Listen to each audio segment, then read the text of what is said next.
నమస్తే, welcome to UA TV. Telangana రాష్ట్రంలో ఇప్పుడు హాట్ టాపిక్ ఏంటంటే 6 మంత్రి పదవుల కూర్పుపై అనేక రకాలైనటువంటి చర్చలు వస్తూ ఉన్నాయి. ఇక మరీ ముఖ్యంగా చూసుకుంటే మరి ఈసారైనా మంత్రివర్గ విస్తరణలో మరి అనుకున్న వారికి మంత్రి పదవులు దక్కే అవకాశం ఉందా లేదా అంటే కాస్త గందరగోళ పరిస్థితి కనపడుతుంది. ఎందుకంటే దాదాపుగా 6 మంత్రి పదవులు ఖాళీగా ఉన్నప్పటికీ కూడా దాదాపుగా వాటిని ఆశించే వారి సంఖ్య చాలా ఎక్కువగా ఉండడం వల్ల ఇప్పుడు అధిష్టానానికి ఇది ఒక పెద్ద చిక్కొచ్చి పడే అవకాశం ఉంది. సో ఎంతమందికి మరి మంత్రి పదవులు ఇస్తారు, ఎంతమందికి మరి ఆ స్థానాన్ని కల్పిస్తారు అనేది కాస్త సందిగ్ధమైనటువంటి వాతావరణమే. సో మరి ఇదే అంశం మీద మనతో పాటు మాట్లాడడానికి రాజకీయ సీనియర్ నాయకులు, అదేవిధంగా మాజీ ఎమ్మెల్యే, మాజీ ఆర్టీసీ చైర్మన్ గోని ప్రకాశ్రావు గారు మనతో పాటు ఉన్నారు. సార్ని అడుగుదాం, మరి నిజంగానే మంత్రివర్గ విస్తరణ పూర్తి స్థాయిలో జరుగుతుందా లేదా? మరి ముఖ్యంగా చూసుకుంటే ఏదైతే డీలిమిటేషన్ విషయం చాలా గందరగోళంగా ఉంది. మరి డీలిమిటేషన్ వల్ల సౌత్లో ఎన్ని రాష్ట్రాలు ఇబ్బంది పడే అవకాశం ఉంది. అనేక రకాలైనటువంటి చర్చలు మన ముందుకు వస్తున్నాయి కాబట్టి వాటన్నిటి మీద కూడా సార్తో క్లారిటీ తీసుకుందాం. సార్ నమస్తే. నమస్కారం సార్. మంత్రివర్గ విస్తరణ ఇప్పటికీ దాదాపుగా రేవంత్ రెడ్డి గారు 32 సార్లు 33 సార్లు అది ఢిల్లీ వెళ్ళడం జరిగింది. సో వెళ్ళారు, కానీ ఏం చేస్తారు అనేది ఎవరికి అర్థం కాలేదు. వెళ్ళిన ప్రతిసారి ఆశావాహులు ఈసారి మంత్రి పదవులు వస్తాయి, ఈసారి మంత్రి పదవులు వస్తాయి, ఈసారి చైర్మన్ పదవులు అందరికీ వచ్చే అవకాశం ఉందని కింది స్థాయి లీడర్ నుంచి పై స్థాయి లీడర్ వరకు అందరూ కూడా ఒక రకమైనటువంటి ఆలోచనలు ఉన్నటువంటి పరిస్థితి. కానీ వెళుతున్నారు, మళ్ళీ నిరాశ మిగులుతుంది. సో ఈసారైనా అంటే ఉగాదికి ముందు లేదా ఉగాది తర్వాత అయినా సరే, కొత్త సంవత్సరంలో అయినా సరే, మరి ఎన్ని మంత్రి పదవులు ఎంతమందికి ఇచ్చే అవకాశం ఉంది? ఇందులో చాలామంది ముఖ్యంగా పేర్లు చాలా వినిపిస్తూ ఉన్నాయి. కోమటిరెడ్డి రాజగోపాల్ రెడ్డి గారు కావచ్చు, విజయశాంతి గారు కావచ్చు, తర్వాత అద్దంకి దయాకర్ కావచ్చు, తర్వాత మన వాకిటి శ్రీహరి, ఇలాంటి కొంచెం ప్రముఖుల పేర్లు వినపడతా ఉన్నాయి. సో ఏంటి సార్, ఏమనుకుంటున్నారు మీరు? సార్, ఇన్నిసార్లు పోయినా కానీ మంత్రివర్గం గురించి ఇప్పటి వరకు రాహుల్ గాంధీ గారు, ఏఐసిసి అధ్యక్షుడు, జనరల్ సెక్రటరీ వేణుగోపాల్ గారు, ఇన్ఛార్జ్ మీనాక్షి నటరాజన్ గారు ఎప్పుడు కూర్చున్న సంఘటన లేదు. ఇది మొదటిసారి దాదాపు 2.5-3 గంటలు కూర్చుండి చర్చించడం జరిగింది. ఒకటి పిసిసి ఓన్లీ ప్రెసిడెంట్ ఉన్నాడు, బాడీని ప్లస్ ఇది. కానీ చాలా జటిలంగా ఉంది. అవును. ఉన్నది 18, మిగిలింది 12 పోతే 6. కుల సమీకరణలు చూసినప్పుడు కాంబినేషన్స్ ఏదైతుందో చాలా జటిలంగా ఉంది.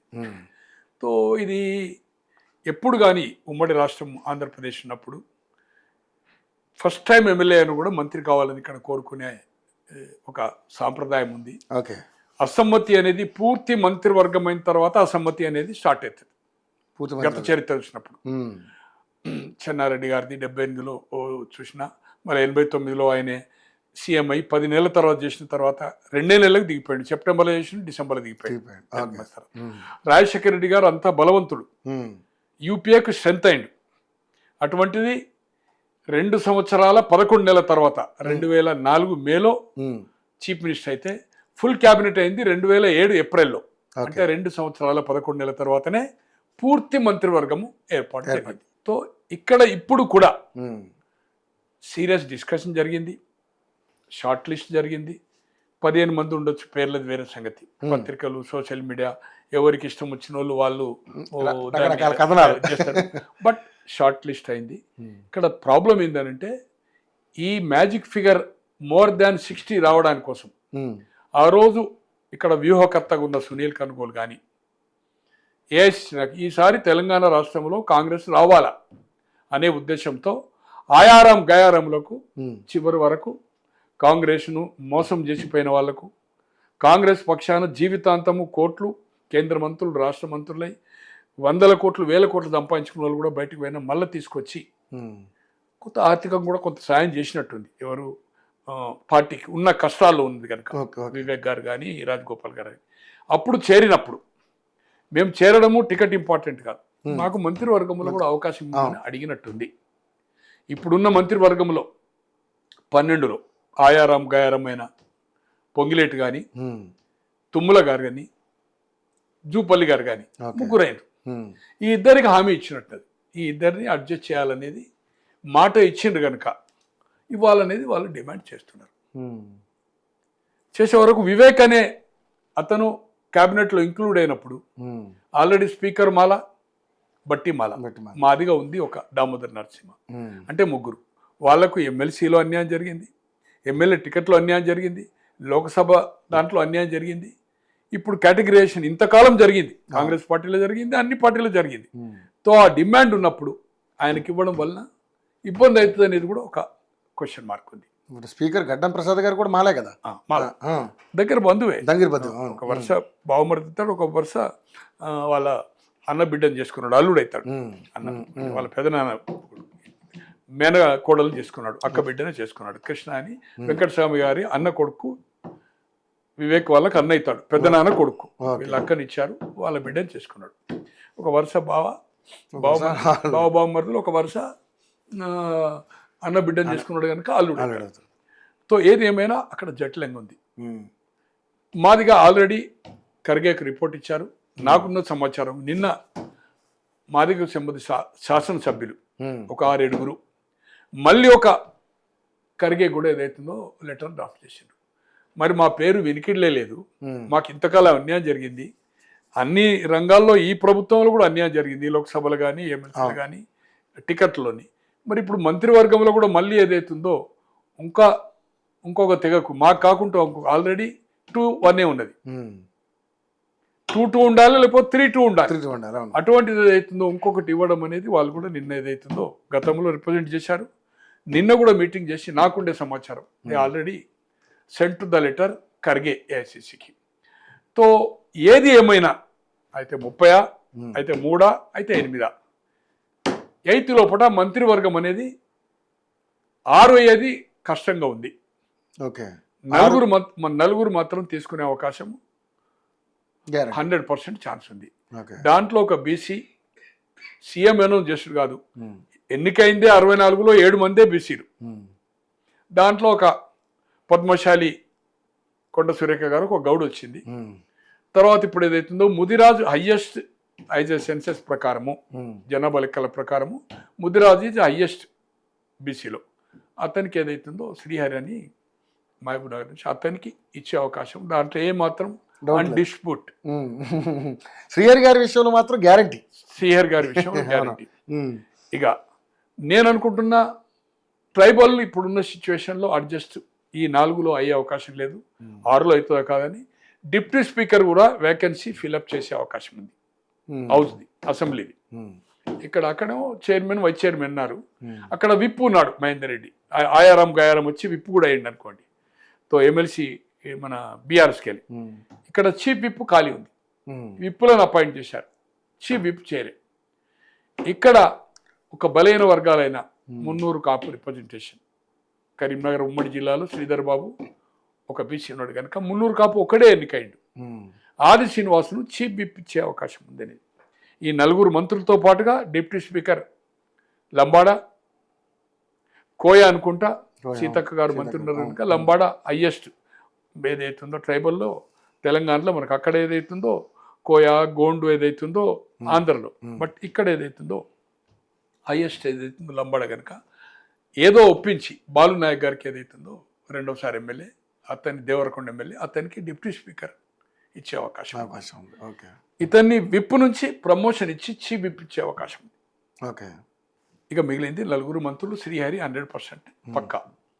సుదర్శన్ రెడ్డి గారికి ఉమ్మడి జిల్లా నిజామాబాద్ జిల్లాలో, అక్కడ మదన్ మోహన్ రావు అయినా వెల్మ అయింది అనుకోండి, వెల్మ ఒక క్యాబినెట్లో ఉన్నాడు, సీనియరు, గతంలో మంత్రి చేశాడు, జిల్లాను లీడ్ చేయగలుగుతాడు.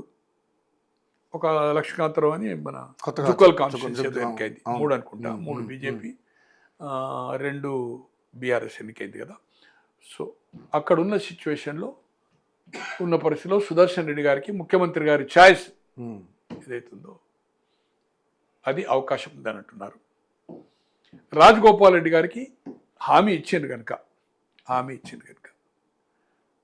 ఎంపీ సీట్ అప్పుడు కూడా రేవంత్ రెడ్డి గారు కూడా ఇది గెలిపించిందంటే నేను కూడా మంత్రివర్గానికి మద్దతు చేస్తాను కనుక ఆయన గట్టిగా ఏదైతుందో అడగడం జరుగుతుంది. అతనిది కూడా అవకాశం ఉందని చెప్తున్నారు. 2 రెడ్డి 1 బీసీ. ఎస్సీలో ఇప్పుడున్న సిచ్యువేషన్లో ఈ మాలా మాదిగా ఇష్యూ అయింది కనుక ఆల్రెడీ వాళ్ళ కుటుంబం నుంచి అవును. అన్న ఎమ్మెల్యే ఉన్నాడు, కొడుకు లోక్సభకు అయ్యాడు. ఉమ్. అతన్ని ఒప్పించేది అవుతుందో చీఫ్ విప్ అంటే నాకుండే సమాచారం, అదేనండి. పత్రికల్లో అవును, రకరకాలు వస్తూ ఉంటాయి. న్యూస్ రాలేదనుకోండి, అవును. నాకుండే ఢిల్లీ జర్నలిస్ట్ మిత్రులు 4 కానీ వేరే నాకు సోర్సెస్, కొంత పొలిటికల్ సోర్సెస్ తోటి నేను కూడా అనలిటిక్ చేసినప్పుడు నిన్ననే మనం ప్రోగ్రామ్ అనుకున్నాము, అవును. నిన్న మొన్న 2 రోజులు అనుకున్నాము. అవును. బట్ అనుకోకుండా నేను బెడ్ సిక్ ఉంటే ఈ రోజు అనుకున్నాం కనుక దీన్ని కొంచెం విశ్లేషక చేసినప్పుడు ఏదైతుందో చీఫ్ విప్ ఏదైతుందో ఉమ్. అది కాకపోతే అతన్ని అట్లే విప్పించుకుంటూ చీఫ్ విప్ కూడా ఒక ప్రపోజల్ ఏదైతుందో ఇతనికి ఇస్తాను. ఇక ప్రేమ్ సాగర్ రావు గారు ఒక వెల్మ ఉన్నా కూడా అతనికి బట్టి గారు ఒకే మంత్రిగా మొదటి నుంచి ఆయన ఛాయిస్ ఏదైతుందో ప్రేమ్ సాగర్ రావు గారి నుంచి వకాలత్ చేస్తున్నాడు. అతను పార్టీకి కష్టపడ్డాడు, అతనికి మంత్రివర్గంలో ఇవ్వాలా, అతనికి ఆయనకున్న సంబంధం ఏందో నేను అనుకుంటున్న ఏఐసిసి కూడా ఏదైతుందో ఒక రిపోర్ట్ కూడా ఇచ్చిందని బట్టి గారు. ఈరోజు ఆదిలాబాదులో 10లో 4 గెలిచింది అంటే 4 ఆయన వల్లనే గెలిచింది అని చెప్తున్నాడు. ఓకే. వీళ్ళు టైంకి వచ్చిండ్రు, ఎవరు వినోద్ గారు కానీ తర్వాత వివేక్ గారు కానీ మొదటి నుంచి అతను ఆ కాన్స్టిట్యున్సీస్ నర్స్ చేస్తున్నాడు, వాళ్ళందరితో సపోర్ట్ చేయించిండు అనేది రిపోర్ట్ ఇచ్చిండు అనేది. అలాగే ఇంతవరకు కాంగ్రెస్ చరిత్రలో నేను అనుకుంటున్న ఇప్పటి వరకు ఆయన చెప్పిన ప్రకారం ప్రేమ్ సాగర్ రావు గారు ఒక ఇంటర్వ్యూ ఇచ్చిన ప్రకారం దాదాపు 1 year ఎలక్షన్స్కు బిఫోర్ 3 months నా అంత నష్టపోయినోడు ఈ రాష్ట్రంలో ఏ ఒక్క కాంగ్రెస్ నాయకుడు లేడు. సుప్రీంకోర్టు నాకు ఫేవర్గా క్లబ్ నడుపుకుంటానికి పర్మిషన్ ఇచ్చిన చిరాన్ ఫోర్ట్ నా ఒక్క క్లబ్ను బంద్ చేసి కొన్ని రోజుల కోసం నాకు 600-700 కోట్లు ఏదైతుందో నన్ను నష్టపోయినా, దేశంలో కాదు ప్రపంచంలో కూడా ఇదే పద్ధతి ఉంది. నాది బంద్ చేసిండ్రు, వాళ్ళు బంద్ చేసిండ్రు, తర్వాత అందరికి పర్మిషన్ ఇచ్చిండ్రు. ఈ రోజు అక్కడ కంట్రీ క్లబ్ కావచ్చు, సెలబ్రిటీ కావచ్చు, అంటే ఓనర్ క్లబ్స్, సొసైటీ క్లబ్లుగా కూడా పర్మిషన్ ఇచ్చిందని ఆయన వాదన. ఆయన స్వయంగా ఇచ్చిన ఇంటర్వ్యూ మీకు ఇప్పుడు ఒక నిమిషం వినిపిస్తాను. 600-700 కోట్లు నష్టపోయినాను. ఆయన కూడా ఏఐసిసికి ఒక నివేదిక, నేను 600-700 కోట్లు నష్టపోయినా, పలు కేసులు నా మీద అయినాయి, ఇవన్నీ ఏదైతుందో బట్టి గారు కూడా ఒక రిపోర్ట్, మేధావి కదా, ఇవన్నీ ఆయనకు దానికి ఒక ఎండాజ్ చేస్తూ ఆయన కూడా ఒక రిపోర్ట్, ఇంత నష్టపోయినోడు ఎవరు లేరు అనేది ఏదైతుందో బట్టి గారు కూడా ఇచ్చిందని. ఇది ఏఐసిసి కన్విన్స్ అయ్యి మీకు వినిపిస్తాను. నేను ఎప్పటివరకు అయితే న్యాయంగా ఉంటారో భయపడను. రెండోది ఇంకో ప్రశ్న, ఆ ప్రశ్న కూడా సమాధానం చెప్పాలి. మొదటి ప్రశ్నకు సమాధానం చెప్పిన స్థానికులు వస్తారు, స్థానికులు ఉంటారు. రెండో ప్రశ్నకు కేసీఆర్ తో మాట్లాడుకున్నాడు రెడీ.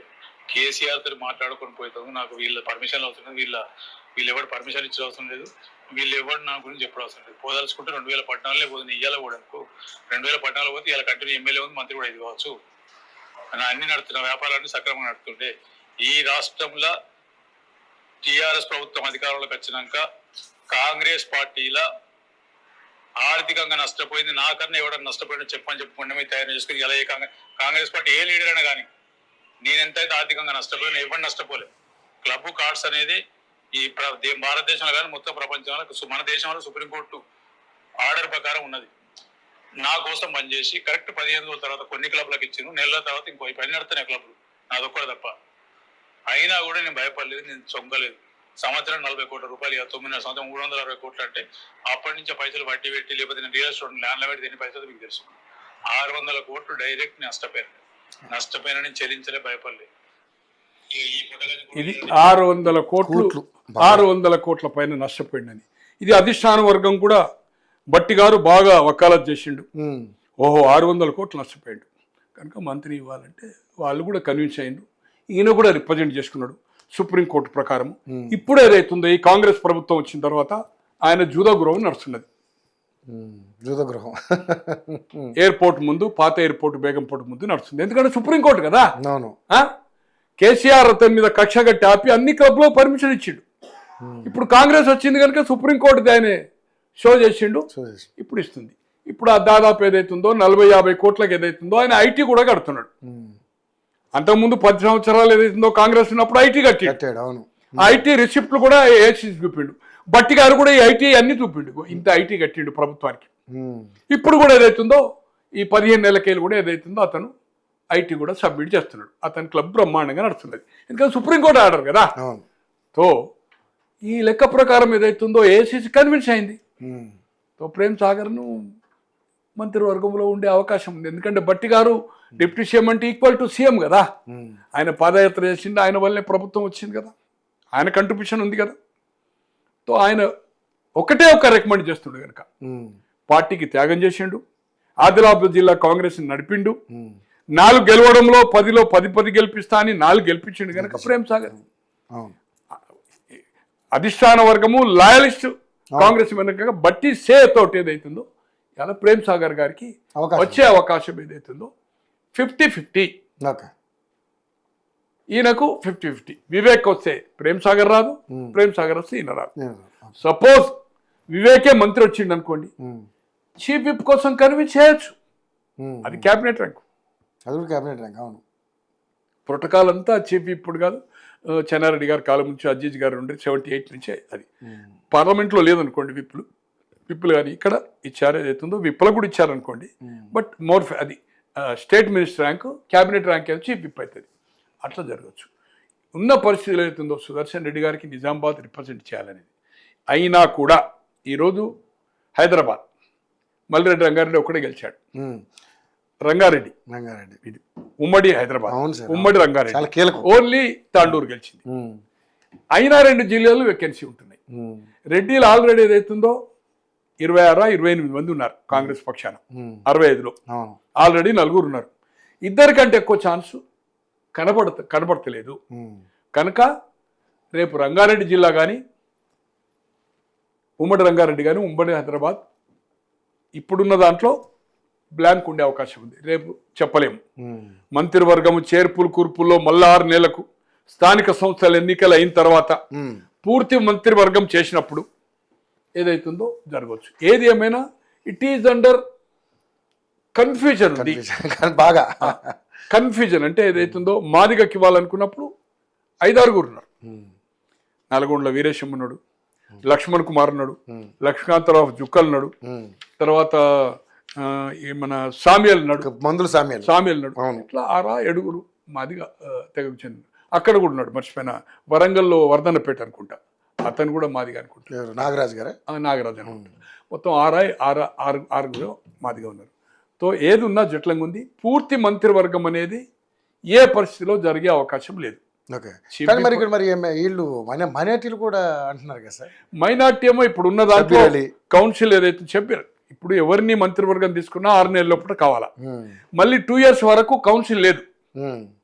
అవును, కౌన్సిల్ ఉంది అప్పుడు హైదరాబాద్ ఇప్పుడు షెడ్యూల్ ఇష్యూ అయింది. అవును, అది ఎంఐఎంకి ఇచ్చేస్తారు. వాళ్ళ ఉన్న ఎమ్మెల్యేలు కాంగ్రెస్కు లేరు, ఎంపీలు లేరు. ఉన్నది 47-48 మంది ఎంఐఎంఎల్ఏ ఉన్నారు కదా. గయారాములు కొంతమంది చేసిండ్రు, మేయర్ కానీ కార్పొరేషన్ కానీ. సో ఇది ఖచ్చితంగా ఒక సిట్టింగ్ మొన్న వేకెన్సీ అయింది. లోకల్ బాడీ వేకెన్సీ ప్రభాకర్ అయినా కూడా, షెడ్యూల్ కాస్ట్ అయినా కూడా ఇక్కడ అది ఎంఐఎంకి పోతుంది కనుక కౌన్సిల్ అడ్జస్ట్ చేసి ఛాన్స్ లేదు. సియాసత్ నుంచి ఏదైతుందో ఎడిటరా ఏదో ఉండే అతనికి ఇప్పుడు కౌన్సిల్ గవర్నర్ నామినేట్ ఇచ్చాడు. అతనికి ఒకటే మైనార్టీ ఇవ్వాలనుకుంటే అతనికి ఇవ్వాలి, లేకపోతే మైనార్టీ క్యాబినెట్లో ఉండే అవకాశం లేదు. ఇది క్లారిటీ. అందుకో నేను చెప్తున్నా కదా, మొదలే చెప్పాను మీకు, కూర్పు అనేది జటిలంగా ఉంది. ఇక్కడ ట్రైబల్లో లంబాడ కావాలా, మైనార్టీ కావాలా, ఇచ్చిన ప్రకారం ఏదైతుందో కమిట్మెంట్ ప్రకారం వివేక్ ఇచ్చినామంటే ఇంకొక మాదికి ఇవ్వాలి, 2 ఎస్సీలకు ఇవ్వాలి. బీసీలకు ఏదైతుందో మినిమం 2 ఇవ్వాలి. మరి ఉన్నాయి 18. 2-3 తీసేయకపోతే కూర్పు అనేది ఈజీ కాదు. అందుకోసమే దీన్ని జటిలంగా ఉంది కనుక ఇంతకాలం ఆగింది. నిన్న కూడా చర్చలు జరిగిన తర్వాత కూడా క్లారిటీగా హైకమాండ్ నుంచి లీక్ కానీ, చర్చల్లో పాల్గొన్న పిసిసి ప్రెసిడెంట్ కానీ, సీఎం గారు కానీ, ఉత్తమ్ గారు కానీ, ఇన్ఛార్జ్ ఎక్కడ లీక్ అనేది లేదు. పలు పత్రికల్లో, పలు ఛానల్లో పలు పేర్లు వస్తున్నాయి కానీ ఏదైతుందో ఏది అక్యురేట్గా రావడం లేదు. ఏదేమైనా 4 మాత్రమే జయనితారు. ఒక 100% శ్రీహరి అనేవాడు మాత్రం ఖచ్చితంగా గ్యారంటీ, ఇంక్లూడ్ అవుతాడు. ఎందుకంటే మాట ఇచ్చారు డిప్యూటీ కాబట్టి. స్పీకర్ ఒప్పించి ఖచ్చితంగా ఫిలప్ చేస్తారు ఏదైతుందో అసెంబ్లీలో బాలు నాయకు. చీఫ్ విప్ కనుక వివేక్ అయ్యేది ఉంటే కాపు రిప్రజెంటేషన్ ఉండదు, ఐజే విప్గా ఉంటాడు. వివేక్ మంత్రి అయితే ప్రేమ్ సాగర్ అయ్యే అవకాశం లేదు. ప్రేమ్ సాగర్ మంత్రి అయితే ఉంటే వివేక్ చీఫ్ విప్ అవుతాడు. వివేక్ ఎక్కడ మంత్రి అయితే ఉంటే చీఫ్ విప్ ఖచ్చితంగా ఆది శ్రీనివాస్కు ఇచ్చే అవకాశం ఉంది. లేదా మల్లిరెడ్డి గారు కూడా ఏదైతుందో చీఫ్ విప్ వచ్చే అవకాశం ఉంది. జిల్లా రిప్రజెంటేషన్ ఉండాలి కనుక చీఫ్ విప్ కూడా గుడ్ పొజిషన్. ఓకే, కానీ మరి ఇక్కడ అద్దంకి దయాకర్ కూడా పోటీలో ఉన్నారు. అద్దంకి దయాకర్ క్వశ్చనే లేదు సార్. ఈజ్ మాలా ఏ కేటగిరీలో వస్తుంది సార్? అంతే, అదే కానీ ఆయన కూడా ఆశిస్తున్నాడు. ఆశించడానికి ఏమన్నా సార్? నేను 2014 నుంచి కొట్లాడుతా ఉన్నా సార్, 2 సార్లు అవకాశం వచ్చింది, వస్తేనే టికెట్ వచ్చింది. కాంగ్రెస్ లో నీ కంట్రిబ్యూషన్ లేదు, టీవీలో చర్చలో వస్తున్నాడు, దాంట్లో అనుమానం లేదు, పార్టీని డిఫెండ్ చేసిండు, నీకు ఆల్రెడీ పెద్దల సభలు ఇచ్చిండు. That is the more. మంత్రి అనేది అవుతుందో సృష్టి, కొంత మీడియాకు రావడం వల్ల మీడియా అటాచ్మెంట్ తోటి వాళ్ళు అడగడము, ఏమో రావచ్చు అనడం, కానీ there is no chance at all. అతను మాదిగా ఏది ఉంటే ఛాన్స్ ఉంటుండే, మాదిగా ఏది ఉంటే ఛాన్స్ ఉండే. టాలెంట్ లో దాంట్లో తక్కువ ఏం కాదు, you can manage it. But సమీకరణలో ఈ కులగణ ఇష్యూ, మాదిగా మాల ఇష్యూ వచ్చింది, బీసీలు వచ్చింది, ఇవన్నీ ఇష్యూస్ ఏదైతుందో పెద్ద ఎత్తున ఉద్యమము అసెంబ్లీలో చేసి కేంద్రానికి పంపుతున్నారు. ఇవి అమలు చేయకపోతే మళ్ళీ దాని పరిణామాలు పార్టీ మీద డ్యామేజ్ జరుగుతుంది కనుక ఆచితూచి దయాకర్కు ఇంకొక 5-6 తీసుకొచ్చినా కూడా దయాకర్ ఛాన్స్ లేదు. మరి విజయశాంతి గారు విజయశాంతి గారు వినొస్తుంది. బట్ నేను అనుకోను ఇప్పుడున్న దాంట్లో ఈ నలుగురిలో ఫస్ట్ దాంట్లో అయితే నాకైతే ఓన్లీ శ్రీహరి అయితే 100% శ్రీహరి గారి గురించి 100% అది అవుతుంది. ఈ కాంబినేషన్ లో ఒక రెడ్డి డెఫినెట్. కానీ సార్ ఇక్కడ రాజగోపాల్ రెడ్డి గారికి ఒకవేళ మంత్రి పదవి ఇస్తే కోమటిరెడ్డిని తీసేసే కార్యక్రమం జరుగుతుందని కూడా చాలా మంది మాట. కానీ ఇప్పుడు నేను అనుకుంటున్నా ఒకటి సార్, కుటుంబం అంటే భార్య, భర్త, కొడుకు, బిడ్డ, అంతే కదా, వాళ్ళ అన్నదమ్ములు. అవును, కాకుంటే ఏదైతుందో వ్యాపారాలు సంబంధం లేదు, ఎవరి వ్యాపారం వాళ్ళ అన్నదమ్ములు. ఇతను భాగస్వామి కాదు, ఇతనికి వ్యాపారం లేదు. అతనికి మాట ఎట్లా ఇచ్చిండు మరి? పోయి మాట ఇచ్చిన వాళ్ళు ఫస్ట్ క్యాబినెట్ లేలి ఇచ్చినప్పుడు వెంకటరెడ్డి గారి నీ ప్రపోజ్ చేసినప్పుడు రేవంత్ రెడ్డి గారు ఆయన పక్క పెట్టొచ్చు కదా. అప్పుడు జరగలేదు. నల్లగొండలో ఉత్తమ్ గారికి వచ్చింది కదా సార్. ఉత్తమ్ గారికి వచ్చినప్పుడు రాజగోపాల్ రెడ్డి గారికి హైకమాండ్ మాట ఇచ్చినప్పుడు వెంకటరెడ్డి గారిని పక్కకు పెట్టినుండే కదా. ఇప్పుడు నిజామాబాద్లో అయితే ఇవ్వలే కదా, ఉమ్మడి హైదరాబాద్లో ఇవ్వలే కదా, ఉమ్మడి రంగారెడ్డిలో ఇవ్వలే కదా, అక్కడ ఆల్రెడీ రిప్రజెంటేషన్ వచ్చింది కదా. కనుక నేను అనుకుంటున్నా ఇప్పుడు తీసివేస్తే ఇంకా కొంచెము ఇబ్బందిగా ఉంటుంది కనుక ఇప్పుడున్న సిచ్యువేషన్స్లో వెంకటరెడ్డి గారిని తీయడం అనేది అంత సులువు కాదు. ఈ నలుగురిలో రాజగోపాల్ రెడ్డి గారికి ఛాన్స్ రాకపోవచ్చు, వేకెన్సీ నెక్స్ట్ 2 అని అధిష్టాన వర్గం ఇది కూడా చెప్పొచ్చు మీరు అనే ఆలోచన. ఇంకో 6 నెలల తర్వాత స్థానిక సంస్థలు ఏర్పడతా రిషఫుల్ చేస్తాము, 2 సంవత్సరాలు అప్పటికో 2 సంవత్సరాలు అవుతుంది, కొంతమందిని తీసి కొంతమంది చేర్చుకుంటాము. ఇప్పుడు గతంలో కదా 2.5 సంవత్సరాలు కంబైన్డ్ గవర్నమెంట్ అప్పుడు వాళ్ళు 2.5 years వీళ్ళు 2 అక్కడ మాయావతి గానీ బీజేపీ గానీ ఇక్కడ బీజేపీ గానీ దేవగౌడ గానీ ఇట్లా షఫుల్ చేశారు. ఏపీలో కూడా జరిగింది కదా, అట్లా చాలా జగన్మోహన్ రెడ్డి అట్లా అక్కడ మంత్రివర్గంలో లాట్ ఆఫ్ ఉన్నాయి. అట్లా ఏదన్నా అవకాశం ఉంది కనుక ఒకే రెడ్డికి ఇప్పుడు ఉన్న నలుగులో ఒక రెడ్డికి వస్తుంది. ఒక వివేక, ప్రేమ్ సాగర్, ఒక రెడ్డి, ఒక బీసీ, ఇంకోటి ఇస్ ఏ క్వశ్చన్ మార్క్. 2 రెడ్డిస్కి మాత్రము ఈ నలుగురిలో వచ్చే అవకాశం లేదు, నలుగురు కంటే ఎక్కువ ఇచ్చే అవకాశం లేదు, నలుగురిలో 2 రెడ్డి అడ్జస్ట్ చేసే అవకాశం లేదు. సుదర్శన్ రెడ్డి గారు, రాజగోపాల్ రెడ్డి గారు ఇద్దరు. రంగారెడ్డి గారు, రామ్మోహన్ రెడ్డి గారు అయితే పక్కకు పెట్టండి. కానీ రంగారెడ్డి గారు, మల్రెడ్డి రంగారెడ్డి గారు మొత్తం 2 ట్విన్ సిటీల్లోకి ఒకరే ఎమ్మెల్యే ఉన్నాడు ఆయన. ఎందుకంటే ఇప్పుడు రంగారెడ్డి జిల్లా, అవును, మరి ఆయనకు కూడా నాకు కూడా కావాలని. మంత్రివర్గం అనేది అన్ని జిల్లాలకు ఇవ్వాలనేది ఇంత తక్కువ క్యాబినెట్లో అవకాశం లేదు. లేదు. స్వాతంత్రం వచ్చిన తర్వాత అంటే యునైటెడ్ స్టేట్ అయిన తర్వాత 56లో 1956 నుంచి 1956 నుంచి 1971 వరకు నీల సంజీవ రెడ్డి గారు, దామోదరం సంజీవయ్య గారు, బ్రహ్మాందర్ రెడ్డి గారు క్యాబినెట్లో నిజామాబాద్ నుంచి మంత్రివర్గం స్థానం లేదు 9 ఎమ్మెల్యేలలో కూడా. రాజారాం గారు 57 ఎలక్ట్ అయ్యాడు సోషలిస్ట్ అనుకోండి, 62 నుంచి కాంగ్రెస్. 71 సెప్టెంబర్లో తెలంగాణ ఉద్యమం తర్వాత 10 మంది ఎంపీలు మెర్జ్ అయిన తర్వాత పెద్ద మనుషుల ఒప్పందం ప్రకారం బ్రహ్మాందర్ రెడ్డి దిగిపోయి పివి నరసింహారావు గారు తెలంగాణ ప్రాంతం నుంచి మొదటిసారిగా ముఖ్యమంత్రి అయింది యునైటెడ్ స్టేట్స్కు. అప్పటి వరకు 3 ముఖ్యమంత్రులు ఆంధ్ర నుంచే. ఆ మంత్రివర్గంలో మొదటిసారిగా state minister textile handlooms G Rajaram గారు, పవర్ఫుల్ గై. అప్పటి వరకు మంత్రివర్గం దాంట్లో లేనేలేదు. అంటే అన్ని జిల్లాలకు ఏదైతుందో ఉన్న సిచ్యువేషన్లో ఒక్కొక్కటి ఇచ్చుకుంటూ ఒక జిల్లాలో కాస్ట్ కాంబినేషన్లో 3 వస్తాయి. ఈ జిల్లాకు మంత్రి ఉండాలనేది ఎక్కడ బైలాస్లో లేదు, ఎక్కడ లేదు. అందుకోసం ఏదైతుందో మనం మంత్రివర్గంలో అవకాశం సార్. చెన్నారెడ్డి గారి క్యాబినెట్ 2 సార్లు చేశారు. 89 డిసెంబర్లో చేశాడు, 90 సెప్టెంబర్లో చేశాడు. కర్నూలు కడపకు మంత్రివర్గంలో లేదు సార్, ఎవరికి లేదు. కర్నూలులో 14 సీట్లు కదా, 10 సీట్లు ఏదైతుందో 10 అంటే అప్పుడు నేను అనుకుంటా 9 డీలిమిటేషన్ కాకముందు. డీలిమిటేషన్ వెనక 10 అయినాయి కడపలో. 9లో ఒక్క మంత్రివర్గం లేదు. అక్కడ రాజశేఖర రెడ్డి గారు టాల్ లీడర్, కోట్ల విజయభాస్కర్ రెడ్డి గారు క్యాబినెట్లో. చెన్నారెడ్డి గారి క్యాబినెట్లో 2 జిల్లాలకు ఏదైతుందో ప్రాతినిధ్యం లేదు. జనార్దన్ రెడ్డి గారు వచ్చిన తర్వాత అక్కడ మైసూరారెడ్డి, డిఎల్ రవీందర్ రెడ్డి గారు, కర్నూలు మారప్ప వీళ్ళు ఎవరు వచ్చారు. సో అందుకోసం ఏదైతుందో ఈ మంత్రివర్గం అనేది ఆ జిల్లాలో ఉండాలనేది ఏమి లేదు. ఈ మంత్రులు ఎవరో ఒక మంత్రి జిల్లాకి ఇన్ఛార్జ్ ఉంటాడు. ఈ will take care of administration, మంచి చెడ్డ అంతా ఏదైతుందో ఈ విల్ టేక్. అందుకోసం ఏదైతుందో ఇది జటిలంగా ఉంది.